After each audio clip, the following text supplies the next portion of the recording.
பாடத்தினுடைய வணிகத்தின் அடிப்படைகளும் வணிகச் சூழலும் என்ற முதலாவது பாடத்தின் இரண்டாவது விடயமாகிய 1.2 விடயமாகிய வணிக பரம்பல் என்ற விடயம் தொடர்பான விளக்கத்திற்காக உங்கள் அன்பின் KKRS. இங்கு வணிகம் என்ற விடயத்தை, வணிக கல்வி பாடத்தை கற்கின்ற நீங்கள் எங்களுடைய 2020ஆம் ஆண்டு பரீட்சையினுடைய முதலாவது வினாவும் இப்படித்தான் அமைந்திருந்தது. வணிகம் என்பதனால் கருதப்படுவதென்பது மிக மிக சுருக்கமாக சாதாரணதர மாணவர்களும் விளங்கிக் கொள்ளக்கூடிய வகையில் வணிகம் என்றால் என்னவென்றால், மனிதனுடைய தேவைகளையும் விருப்பங்களினையும் பூர்த்தி செய்து கொள்வதற்காக மேற்கொள்ளப்படுகின்ற எந்த ஒரு பொருளாதார நடவடிக்கைகளும் வணிகம் எனப்படும். மனிதனுடைய தேவைகளையும் விருப்பங்களினையும் நிறைவு செய்து கொள்வதற்காக மேற்கொள்ளப்படுகின்ற எந்த ஒரு பொருளாதார நடவடிக்கைகளையும் நாங்கள் வணிகம் என்று குறிப்பிடலாம். அதாவது வணிகங்களில் பெரும்பாலான வணிகங்கள் என்னத்தை நோக்கமாக கொண்டு இன்று செயற்படுகின்றன என்றால் லாபத்தை நோக்கமாக கொண்டு செயற்படுகின்றன. இருப்பினும் லாப நோக்கமற்ற வணிகங்களும் இந்த வணிக உலகத்தில் காணப்படுகின்றன. இந்த சர்வதேச செஞ்சிலுவை சங்கத்தை பாருங்கள், எங்களுடைய இந்த லயன்ஸ் கிளப்பை பாருங்கள், அதே மாதிரி நாங்கள் கல்வி கற்றுக்கொண்டிருக்கின்ற பாடசாலையை பாருங்கள், அரச பாடசாலைகள். இவர்கள் லாப நோக்கத்தை கொண்டவர்களா, லாப நோக்கமற்ற வணிக அமைப்புகளாகவே அவைகள் இருக்கின்றன. எனவே லாப நோக்கத்துடன் அல்லது லாப நோக்கமற்ற வகையில் மனிதனுடைய தேவைகளையும் விருப்பங்களினையும் நிறைவு செய்து கொள்வதற்கான பொருட்களையும் சேவைகளையும் உற்பத்தி செய்தல் மிக முக்கியமான விடயம். உற்பத்தி செய்தல், அவற்றை விநியோகித்தல், சந்தைப்படுத்தல் என்பவற்றுடன் இணைந்த எந்த ஒரு பொருளாதார நடவடிக்கைகளையும் வணிகம் என்று விரிவான அடிப்படையில் சுட்டிக்காட்டுவார்கள். வணிகம் சமன் கைத்தொழில் சக வர்த்தகம். அப்போ வர்த்தகத்தினதும் கைத்தொழிலினதும் சேர்க்கை வணிகமாக கருதப்படும். இப்படியான வணிகம் எப்படி பிறந்தது? எந்த ஒரு சம்பவங்களுக்கும் வரலாறு என்று சொல்லி கொண்டிருக்கும். இந்த வரலாற்றை எங்களுடைய பாடத்தில் 1.2 என்ற விடயத்தில் வணிகத்தின் பரம்பல் என்று தொடர்கிறார்கள். இப்படியான வணிகத்தினுடைய பரம்பல் பாடத்தில வணிகம் ஆரம்பிப்பதற்கு முதலே இந்த வணிக ரீதியான எண்ணம், சிந்தனைகள், செயற்பாடுகள் வருவதற்கு முன்பாகவே செயற்பாடுகள் இருந்திருக்கிறது. மிக மிக ஆதி காலத்தை கல் தோன்றி மண் தோன்றா காலத்துக்கு முன் தோன்றியது என்னுடைய மூத்த தமிழ் என்று நான் சொல்ல வரவில்லை. அப்படியான புராதன காலகட்டத்தில் காணப்பட்ட செயற்பாடு எப்படி என்றால், மக்கள் தமக்கு தேவையானவற்றை இறைவனினால இந்த உலகத்துக்கு மனிதர்கள் படைக்கப்பட்டார்கள். படைக்கப்பட்ட மனிதர்களுக்கு தேவையான அனைத்தினையும் இறைவனே படைத்து கொண்டார். நம்ம இறைவன் நம்பிக்கையும் கொண்டிருக்க வேண்டும். மாணவர்கள் மத்தியில் மிக சுய ஒழுக்கத்தின் அத்திவாரம் இறை நம்பிக்கை. எனவே மிக ஆதி காலத்தில காணப்பட்ட மனிதர்கள் தமக்கு தேவையானவற்றை தாமே உற்பத்தி செய்து கொள்வதன் மூலம் பூர்த்தி செய்து கொள்ளக்கூடிய சுயதேவை பூர்த்தி முறைமையினை தழுவியவர்களாகவே இருந்தார்கள். அந்த நேரத்தில் வணிகம் இருக்கவில்லை. எங்களுக்கு தேவையானதை நாங்களே உற்பத்தி செய்து பூர்த்தி செய்யக்கொள்ள எப்படி வணிகம் இருக்க முடியும்?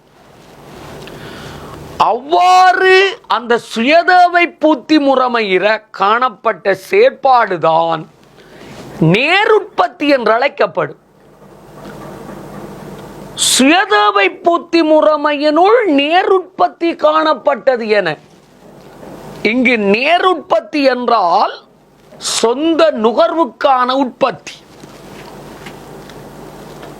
அதாவது தமக்கு தேவையானவற்றை தாமே உற்பத்தி செய்வதன் மூலம் பூர்த்தி செய்து கொள்ளக்கூடிய ஒரு உற்பத்தி தான் நேருற்பத்தி என்று அழைக்கப்படும். இது எப்படி வணிகத்தை எதிர்பார்க்க முடியும்? எனக்கு தேவையானவற்றை நானே உற்பத்தி செய்வதன் மூலம் பூர்த்தி செய்து கொண்டேன் என்றால் அது நேருற்பத்தி. மிக ஆதி காலத்தில் காணப்பட்ட மக்கள் நாடோடி யுகம் என்ற யுகத்தின் மூலம் அங்கும் எங்கும் காடுகளில் அலைந்து திரிந்த பொழுது தங்களுடைய உணவு தேவைகளுக்காக பழங்களை பெற்றுக் கொண்டார்கள், புசித்துக் கொண்டார்கள். பழங்கள் தானாகவே இருந்தது, பெற்றுக்கொண்டார்.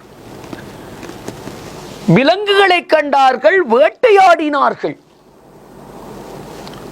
உண்டு கொண்டார்கள். அடுத்த பயணம். எனவே தமக்கு தேவையானவற்றை தாமே உற்பத்தி செய்வது மூலம் பூர்த்தி செய்து கொண்ட சுயதேவை பூர்த்தி முறைமைதான் காணப்பட்டது. அதைத்தான் நாங்கள் இன்று நேருற்பத்தி என்று குறிப்பிடுகின்றோம். இவ்வாறு தமக்கு தேவையானவற்றை அவர்களே உற்பத்தி செய்து பூர்த்தி செய்கின்ற போது, இப்பொழுது ஒருவர் வேட்டையாடுகின்றார் என்று நாங்கள் வைத்துக் கொண்டால் தொடர்ந்து அவருடைய செயற்பாடு வேட்டையாடுவதில் இருக்கும். எனவே ஆரம்பத்தில் அவருக்கு இருந்த திறமையை விட தொடர்ந்து வேட்டையாடுகின்ற போது அத்தொழிலில் அவர் தனிநபர் சிறப்பு தேர்ச்சியினை பெற்றுக் கொண்டார். இப்ப நாம் தொடர்ந்து வணிக கல்வி பாடத்தை கற்பித்து இந்த தியரிகள் ஒன்றும் இப்பொழுது பார்ப்பதில்லை. அப்பாடத்துறையில் நாம் சிறப்பு தேர்ச்சி பெறுவது போன்று ஒரே தொழிலை அவர்கள் தொடர்ந்து மேற்கொண்டார்கள். வேட்டையாடுவதாக இருந்தால் வேட்டையாடிக் கொண்டார். அதன் காரணமாக அத்தொழிலில் அவர்கள் தனிநபர் சிறப்பு தேர்ச்சி அடைந்து கொண்டார்கள். இந்த தனிநபர் சிறப்பு தேர்ச்சியின் காரணமாக என்ன ஏற்பட்டதென்றால் மிகை உற்பத்தி ஏற்பட்டது. தாம் உற்பத்தி செய்கின்ற அளவுகளில் ஒரு அதிகரிப்பு. நம்ம மிகையாக உற்பத்தி செய்தா, நான் ஒரு தோட்டம் வைத்திருக்கிறேன், வீட்டு தோட்டம். அந்த வீட்டு தோட்டத்தில் நான் பயிர்களை பயிரிட்டிருக்கிறேன். என்னுடைய தேவைக்காக மரவள்ளி போட்டிருக்கிறேன். கொஞ்சம் மிளகாய் செடிகள் வைத்திருக்கிறோம் வீட்டின் பின்பக்கத்தில். பலாமரமும் நட்டு இருந்தோம். இன்று அவர் காய்த்து 53 காய்கள் காய்த்திருக்கிறது. எண்ணி பார்த்தோம். நாங்களும் சாப்பிடுவோம். இப்பொழுது மிகைய நாங்கள் சாப்பிடக்கூடாது. மிகைய என்ன செய்வேன்? மற்றவர்களுக்கு பரிமாற்றம் செய்ய வழி கேட்டேன். அப்போ மிக ஆதி காலத்தில் சுயதேவை பூர்த்தி பொருளாதார முறைமை காணப்பட்டது. அதனுள் நேருற்பத்தி காணப்பட்டது. என நேருற்பத்தியின் காரணமாக தனிநபர் சிறப்பு தேர்ச்சி ஏற்பட்டது. தனிநபர் சிறப்பு தேர்ச்சியின் காரணமாக மிகையுற்பத்தி ஏற்பட்டது. இப்ப மிகையாக உற்பத்தி செய்தவற்றை பண்டங்களுக்கு பதிலாக, ஏண்டா ஆரம்ப காலத்துல பணம் இருக்கல், பணம் என்றால் என்னன்றே தெரியாது மக்களுக்கு. பண்டங்களுக்கு பதிலாக பண்டங்களாக பரிமாற்றம் செய்து கொள்ள மனிதன் புறப்பட்டான். அங்கதான் நிறுத்துகிறோம். மிக ஆதி காலம் இவ்வாறு போய்கொண்டிருக்கக்குள்ளதான் பண்டங்களுக்கு பதிலாக பண்டங்களை பரிமாற்றிக் கொள்ளுதல் பண்டமேற்று எனப்படும். அவ்வளவு சிம்பிளான வரைவிலக்கணம். பண்டங்களுக்கு பதிலாக பண்டங்களை பரிமாற்றுதல் பண்டமாற்று எனப்படும். இந்த பண்டமாற்று தான் வணிக பரம்பலினுடைய வணிக பரிணாம வளர்ச்சியினுடைய முதலாவது கட்டம் என்று குறிப்பிடுவார்கள். அப்போ வணிகத்தினுடைய ஆரம்பம் எது என்று கேட்டால், சுயதேவை பூர்த்தி முறைமை என்று சொல்வது சரியா அல்லது பண்டமாற்று முறைமை என்று சொல்வது சரியா என்பது இன்று பலருக்கு விளங்கா பதம். முற்றுப்புள்ளி வைப்போம் நாம் இன்று. சுயதேவை பூர்த்தி முறைமைகளுக்குள் வணிகம் காணப்பட்டதா? இல்லை. வணிக எண்ணம் இருந்ததா? இல்லை. அப்போ எங்க பரிமாற்றம் ஆரம்பிக்கப்பட்டது? பண்டமாற்று முறைமையில். எனவே வணிகத்தினுடைய ஆரம்பம் எது? வணிகத்தினுடைய தொடக்கம் எது? பண்டமாற்று என்பதுதான் சரியானது. எனவே வணிக பரம்பலினுடைய முதலாவது கட்டமாக இந்த பண்டமாற்று முறைமையானது கருதப்பட்டது. பண்டமாற்று முறைமையை பற்றி சொன்னோம். பண்டங்களுக்கு பதிலாக பண்டங்களை பரிமாற்றுதல். ஒரு விவசாயி அந்த நாடோடி யுகத்துக்குள் இருந்தவன் கொஞ்சம் சனத்தொகை பெருகவே உண்மையா அவங்களுக்குள்ளேயும் குடும்ப ரீதியான பிரிவினைகள் வர ஒரு பகுதியினர் காடு சார்ந்த அந்த மலைகளையும் நோக்கி புறப்பட்டார்கள். இன்னொரு பகுதியினர் இந்த நீர்வளங்கள் நிறைந்த இடங்களை நோக்கி புறப்பட்டார்கள்.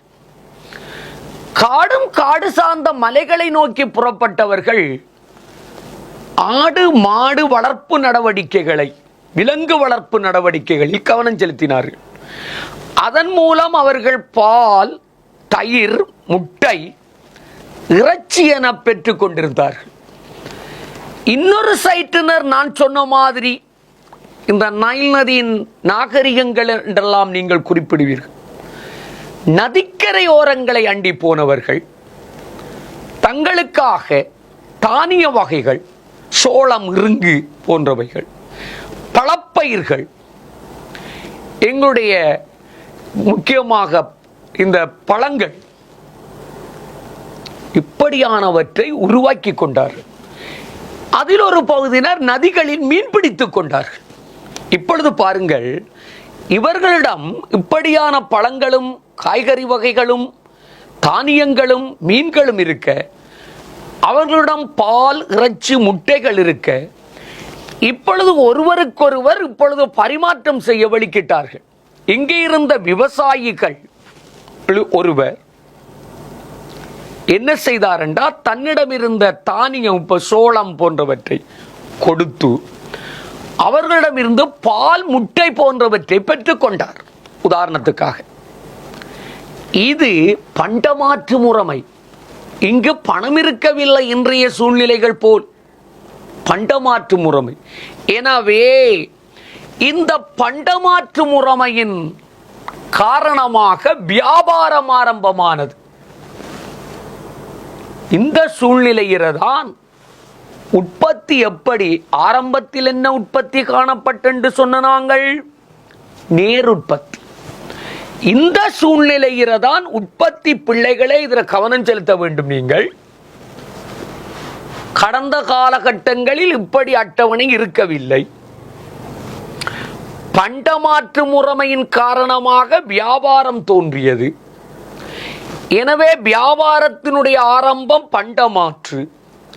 ஆனாலும் நேரில் உற்பத்தியின் காரணமாக வியாபாரம் தோன்றியது என்று குறிப்பிடுவதில் தவறு எதுவும் இல்லை என்றொரு கருத்தை நான் முன்வைக்கிறேன். இங்கு நேரில் உற்பத்தி என்றால் என்ன? சந்தைக்கான உற்பத்தி. பிறருக்கண்டு வெளிக்கிடக்குள்ள அது சந்தையாக மாறுகிறது. சந்தைக்கான உற்பத்தி நேரில் உற்பத்தி. அதாவது பிறருடைய தேவைகளையும் விருப்பங்களையும் கவனத்தில் கொண்டு, முக்கியமா விருப்பங்களினை கவனத்தில் கொண்டு சந்தைப்படுத்தலுக்காக வியாபார நோக்கத்துடன் மேற்கொள்ளப்படுகின்ற உற்பத்தி நேரில் உற்பத்தி என்று அழைக்கப்படும். இப்ப வீட்டில அம்மா உணவு சமைக்கிறது நமக்கு நேர் உற்பத்தி. ஆனா நம்மட வாப்பா ஹோட்டல் வைத்திருக்கிறார். ஹோட்டல்ல எங்களுடைய அப்பா தகப்பன் உணவு சமைக்கிறார் என்றால் அது நேரில் உற்பத்தி. ஏனென்றால் அது சந்தைப்படுத்தலுக்காக, அது வியாபாரத்துக்காக. அப்படி எனவே இங்கு நேருற்பத்தியாக காணப்பட்டது ஆரம்பத்தில், இன்று நேரில் உற்பத்தியாக மாறி இருக்கிறது. இப்படி பண்டமாற்று முறைமை, அதன் காரணமாக வியாபாரம், அதற்கு அடிப்படையாக நேரில் உற்பத்தி இருந்தது. ஆனால் பண்டமாற்று முறைமையோ பல குறைபாடுகளையும் வரையறைகளையும் பிரச்சனைகளையும் பரிமாற்றங்களின் வேளையில உருவாக்கி கொண்டது. உதாரணமாக எல்லா நேரங்களிலையும் எல்லாருக்கும் ஒரே விருப்பமோ அடிப்படைகளோ இருக்காது. அதை சொல்லுவார்கள். பண்டமாற்று முறைமையினுடைய முதலாவது குறைபாடு இரட்டை பொருந்துகை இன்மை. பரிமாற்றத்தில் பங்கு கொள்ளுகின்ற இருவருடைய தேவைகள் விருப்பங்கள் எல்லா சந்தர்ப்பங்களிலும் பொருந்திக் கொள்ளாமை, பிரிபடாமை. சில பொருட்களை சிறு சிறு அலகுகளாக பிரிக்க முடியாது. கணக்கு பார்ப்போம். 2 ஆடுகள் ஒரு குதிரைக்கு சமன். எனவே ஒரு ஆடு எத்தனை குதிரைகளுக்கு சமன்? மெட்ஸ்படி சின்ன பிள்ளையும் பதிலளிக்கும். சொல்லலாம் அறக்குதிரைக்கு சமன். ஆனா நடைமுறை சாத்தியம், குதிரையை அறவாசாக பிரித்து கொண்டால் அதில் பயனும் இல்லை, பயன்பாடும் இல்லை. எனவே சில பொருட்களை சிறு சிறு அலகுகளாக பிரிக்க முடியாமை என்ற குறைபாடு இருந்தது. தூர இடங்களுக்கு சுமந்து செல்ல முடியாமை, நீண்ட காலத்துக்கு சேமித்து வைக்க முடியாமை, அளவீடு செய்வதற்கு ஒரு பொதுவானது ஒரு அளவுகோல் இன்மை. இப்படி இரட்டை பொருந்துகையின்மை, பிடிபடாமை, பொதுவானதொரு அளவுகோலின்மை, நீண்ட காலம் சேமித்து வைக்க முடியாமை, தூர இடங்களுக்கு இலகுவாக சுமந்து செல்ல முடியாமை என்றெல்லாம் பல பிரச்சனைகளையும் வரையறைகளையும் குறைபாடுகளினையும் பண்டமாற்று முறைமையானது கொண்டு காணப்பட்டதன் காரணமாகத்தான் இதை குறைபாடு என்று எழுதுவோம். இந்த குறைபாடுகளின் காரணமாகத்தான் பணப்பயன்பாடு என்று சொல்லப்பட்ட பணப்பரிமாற்று முறைமையானது ஆரம்பமானது. அப்போ வணிகத்தினுடைய ஆரம்பம் எது? பண்டமாற்று. இதுதான் முதலாவது கட்டம். இப்பொழுது கேள்வி கேட்கிறான், வணிகத்தினுடைய இரண்டாவது கட்டம் எதென்று? இரண்டாவது கட்டம் எதென்றால் பணப்பயன்பாடு ஒழுங்கு மாறக்கூடாது. பண்டமாற்று முறைமை, பணப்பயன்பாடு. இந்த பணப்பந்தத்துக்கு பிற்பாடு உண்மையிலே பரிமாற்றம் இலகுபடுத்தப்பட்டது. பொருட்களையும் சேவைகளையும் இலகுவாக பரிமாற்றிக்கொள்ள எல்லோராலும் ஏற்றுக்கொள்ளப்பட்ட பொது ஊடகம்தான் பணம்.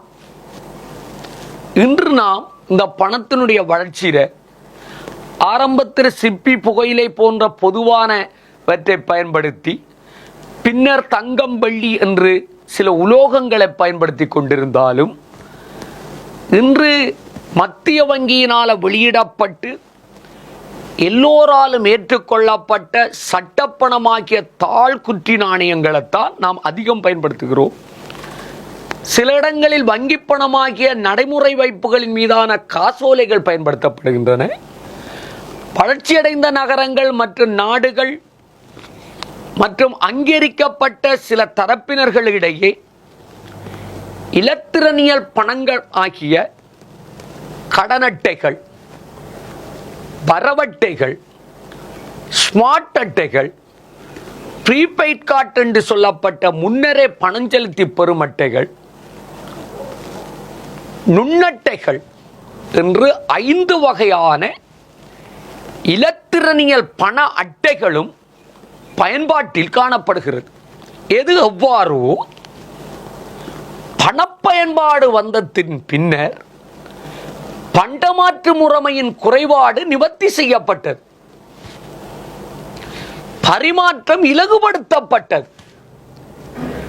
இப்படி பணத்தை பயன்படுத்தி வியாபார வணிக நடவடிக்கைகளை மேற்கொண்டு கொண்டு இருந்த போது உலகத்திலும் பல மாற்றங்கள் கால ஓட்டத்தில் நடைபெற்று கொண்டே இருந்தன.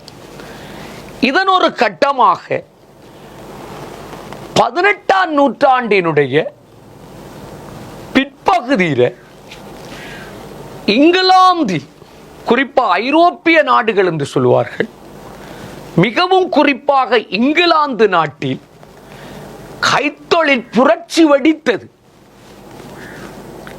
மனிதன் தனது மனித சக்திக்கு பதிலாக இயந்திர சக்திகளினை பயன்படுத்தி பேரளவில் பொருட்களை உற்பத்தி செய்து கொள்ள விளைந்தமை கைத்தொழில் புரட்சியாக வெடித்தது.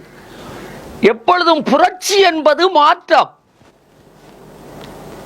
நாம் கைகளின் சக்தியையும் மனித சக்தியையும் நம்பிக்கொண்டிருந்த போது அதிலேற்பட்ட ஒரு புரட்சி தான் இயந்திரமயமாக்கம். அதுதான் கைத்தொழில் புரட்சியாக வெடித்தது.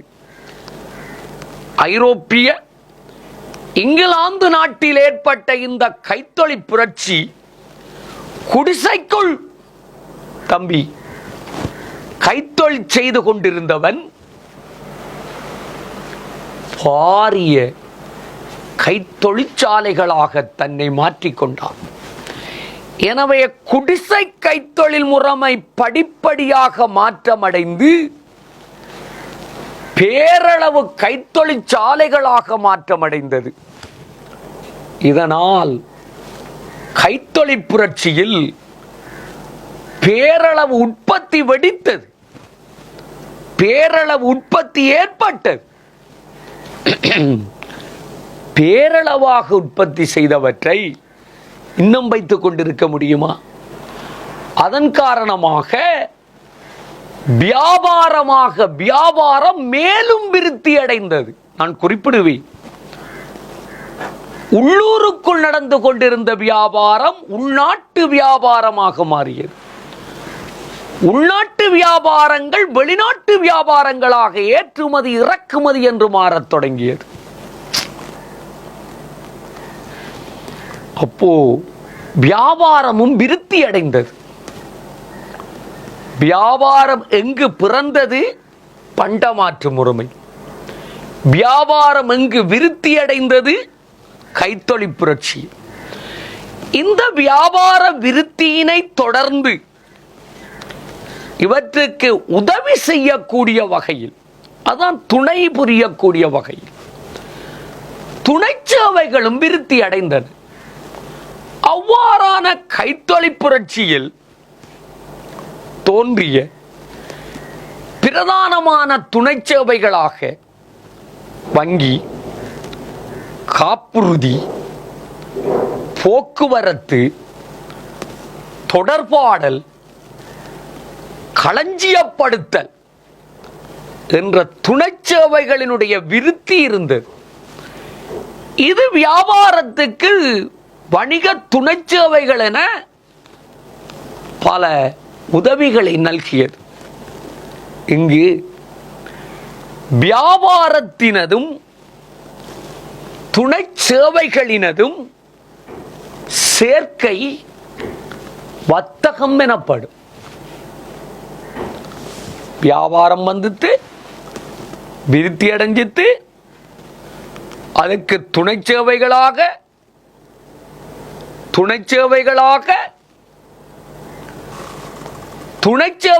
என்ன ஏற்பட்டிருக்குது என்றால், வங்கி, காப்புறுதி, போக்குவரத்து, தொடர்பாடல், களஞ்சியப்படுத்து.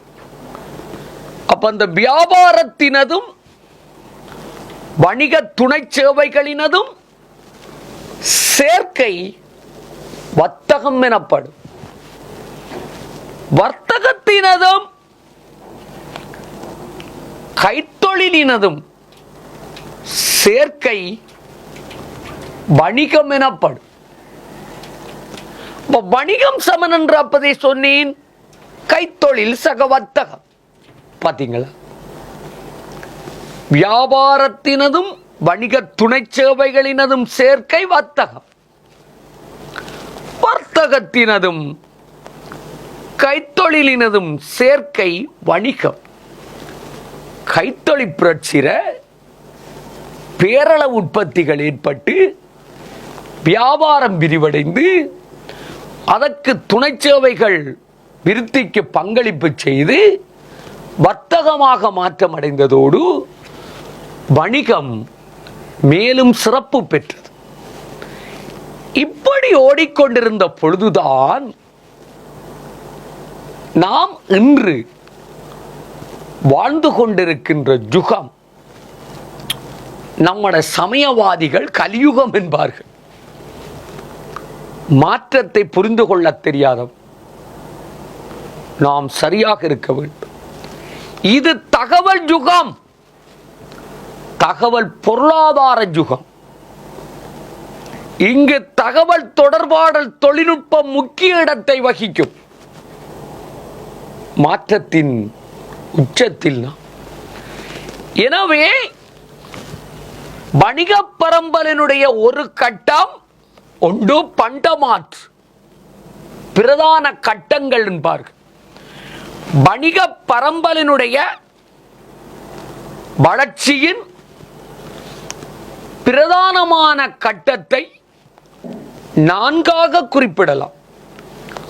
ஒன்று பண்டமாற்று முறை, அதிலிருந்து இரண்டாவது கட்டம் பணப்பயன்பாடு, மூன்றாவது கட்டம் கைத்தொழில் புரட்சி, நான்காவது கட்டம் தகவல் யுகம். இது 21ஆம் நூற்றாண்டில் ஏற்பட்ட மாற்றம். இதை நாங்கள் தனியாக பரிசீலிக்க வேண்டும். எனவே கற்றுக்கொண்ட பாடத்தில் இருந்து இன்று நாம் மிக ஆதி காலத்தில் சுயதேவை பூர்த்தி பொருளாதார முறைமை காணப்பட்டது. அந்த சுயதேவை பூர்த்தி முறைமைக்குள் நேருற்பத்தி காணப்பட்டது. நேருற்பத்தியின் காரணமாக தனிநபர் சிறப்பு தேர்ச்சி ஏற்பட்டது. தனிநபர் சிறப்பு தேர்ச்சியின் காரணமாக மிகையுற்பத்தி ஏற்பட்டது. மிகையாக உற்பத்தி செய்து கொண்டவற்றை தான் பரிமாற்றம் செய்து கொள்ள புறப்பட்டான். மிக ஆதிகாலம். அதன் பின்னர் பண்டங்களுக்கு பதிலாக பண்டங்களை பரிமாற்றவே பண்டமாற்று முறைமை ஏற்பட்டது. இந்த பண்டமாற்று முறைமையின் காரணமாக வியாபாரம் தோன்றியது. இதனுள் நேரில் உற்பத்தி காணப்பட்டது என பழைய மாணவர்களே, உங்களுடைய கற்றலில் வியாபாரத்துக்கு பிற்பாடு நீங்கள் தற்பொழுது நேரில் உற்பத்தி என்று சுட்டிக்காட்ட வேண்டும். ஆனால் பண்டமாற்று முறைமை குறைபாடுகளினை கொண்டு காணப்பட்டதன் காரணமாக பணப்பயன்பாடு ஏற்பட்டது. இதன் பிற்பாடு அது 18ஆம் நூற்றாண்டு காலகட்டங்களில் கைத்தொழில் புரட்சியாகியது. கைத்தொழில் புரட்சியின் காரணமாக பேரளவு உற்பத்திகள் ஏற்பட்டன. இதைத் தொடர்ந்து வியாபாரம் விருத்தி அடைந்தது. வியாபாரத்தினதும் துணை சேவைகளினதும் சேர்க்கை வர்த்தகமாகியது. அந்த காலகட்டத்தில் இவ்வாறு இருக்கத்தான் 21ஆம் நூற்றாண்டு வந்தது. தகவல் யுகமாகியது. இந்த தகவல் யுகத்தில் இலத்திரனியல் வர்த்தகம், இலத்திரனியல் வணிகங்கள் ஏற்பட்டது. எனவே வணிகத்தினுடைய பரிணாம வளர்ச்சியின் பிரதான கட்டங்கள் ஒன்று பண்டமாற்று முறைமை, 2 பணப்பயன்பாடு, அதன் பின்னர் கைத்தொழில் புரட்சி, 4வது தகவல் யுகம். இது விளவும் தெரிந்திருந்தால் 2020 வினாவுக்குரிய விடை சொல்லி தந்திருக்கிறேன். மனிதனுடைய தேவைகளையும் விருப்பங்களையும் பூர்த்தி செய்து கொள்வதற்கு மேற்கொள்ளப்படும் எந்த ஒரு பொருளாதார நடவடிக்கையும் வணிகம். இது 2019ஆம் ஆண்டு வினாவின் முதலாவது இதனை சொல்லித் தருகிறேன். வணிகத்தினுடைய பரிணாம வளர்ச்சி இதனுடைய கட்டங்களை ஒழுங்குமுறைமையில் இந்த இருக்கின்றது. இதற்கு முன்பட்ட காலகட்டங்களில் வியாபாரத்தின் ஆரம்பம் எது என்றெல்லாம் கேட்டிருக்கிறார்கள், பண்டமாற்று முறைமை. ஆனால் சில வினாக்களில் நேரில் உற்பத்தி என்றும் சுட்டிக்காட்டப்பட்டுள்ளது. ஆதலால் கருத்து வைத்திருக்கிறேன். வியாபாரம் பண்டமாற்றின் காரணமாக தோன்றியது, தவறில்லை. ஆனாலும் நேரில் உற்பத்தியின் காரணமாக வியாபாரம் ஏற்பட்டது என்று குறிப்பிடுவதில் தவறு எதுவும் இல்லை. இப்படி இருக்கு.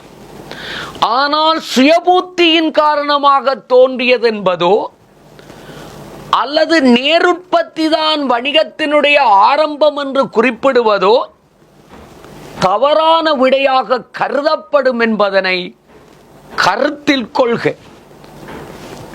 இது நாம் உங்களுக்கு வணிக பரம்பல ஆரம்பத்திலிருந்து சுட்டிக்காட்டி இருக்கின்றோம். உலக வரலாற்றை சொல்லி இருக்கிறோம். இதில் நாங்கள் தகவல் தொழில்நுட்ப யுகத்துக்குள்ள கொண்டு வந்து நிப்பாட்டி இருக்கிறோம். மற்றொரு வேளையில் நாம் சந்திக்கின்ற போது இதனுடைய கட்டத்திலிருந்து இந்த தகவல் யுகத்திர இலத்திரனியல் வர்த்தகம் பிறந்தது, இலத்திரனியல் வணிகம் பிறந்தது என்று சொல்கிறார்கள். எனவே நாங்கள் இலத்திரனியல் வணிகம், இலத்திரனியல் வர்த்தகம், இலத்திரனியல் வியாபாரம், அவை மேற்கொள்ளப்படுகின்ற நடைமுறைகள், அவற்றுக்கு தேவையான உட்கட்டமைப்பு வசதிகள், அதனுடைய அனுகூலங்கள், பிரதிகூலங்கள் தொடர்பாக மற்றொரு விரிவுரையில் நாங்கள் மிக ஆழமாக கற்றுக்கொள்ள முடியும்.